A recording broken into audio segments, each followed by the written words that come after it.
The lecture today closes out the year of a series. The topic has been this year, throughout the year, Creation Has Answers. We've gone through the problem of deep time and deep space. We've gone through the geologic column. We've gone through the problem of dinosaurs. And the answers to all of those are in lesson sheets that if you're on our supporting group, you have received some of those. If you've been here in person, you received those lesson sheets. But let's get right to the heart of this. The question now is, has God appeared in human history? Now for us, what I just quoted to you a moment ago, Luke chapter 2, is not only sufficient, to me it is soul-stirring. I learned that passage, not in Sunday school. It was read to me in Sunday school.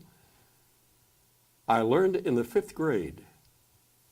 Our teacher, public school teacher, was also a Sunday school teacher. And she gave extra credit if we would memorize Luke chapter 2. So, why not? Memorize Luke chapter 2. And let me tell you something. Those were the days when in public school you could open the Bible. Those were great days. Those days have passed, unfortunately. But every year at Christmas time, I enjoy either driving down the road, just reciting Luke chapter 2, or waiting for an audience so I can tell you, this is real Christmas. Now that satisfies us. In fact, it does more than that. It speaks to my soul. But we're approaching this thing from the vantage point of scientific documentation. Because this is the Creation Evidence Museum, probably the most targeted museum in the world. We have actual evidence.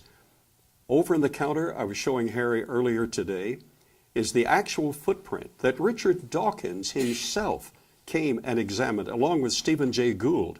Who are Stephen Gould? Who was Stephen Gould? And who is Richard Dawkins?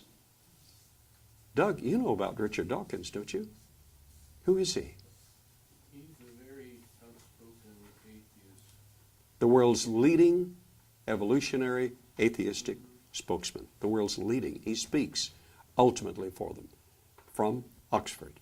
Stephen Jay Gould was from Harvard. They came together. They saw the hammer. They said impossible. They saw the finger. They said impossible. And then now, I was off, it was Sunday, I was off preaching. And Bob Summers' son, Temple, who was 17 years old at that time, was given a key. He opened the little museum, which was just a log cabin. They had come all the way from Harvard and Oxford to see this evidence. So what's this? And Temple explained it quite well.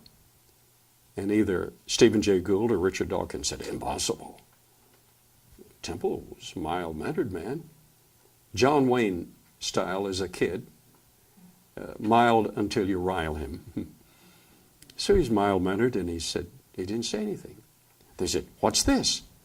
He said, well, that's a finger, a human finger that has been analyzed and pronounced by scholars to be an actual human finger found in Cretaceous rock. And one of the other scholars said, impossible. Temple didn't say anything. He said, what's this? They showed him the Burdick print. We now have the Burdick print along with those other artifacts. We have the Burdick print on display. So they examined it and said, this can't be Cretaceous rock. But they had brought with them James Farlow, a specialist in Cretaceous rock and paleontology, examined it, said that is Cretaceous rock. So either Richard Dawkins or Stephen Jay Gould said, impossible. It's a 14-inch human footprint. Impossible. And Temple said, I know it's possible. I helped to excavate it. They didn't say another word, just turned and walked away. But the evidence is there.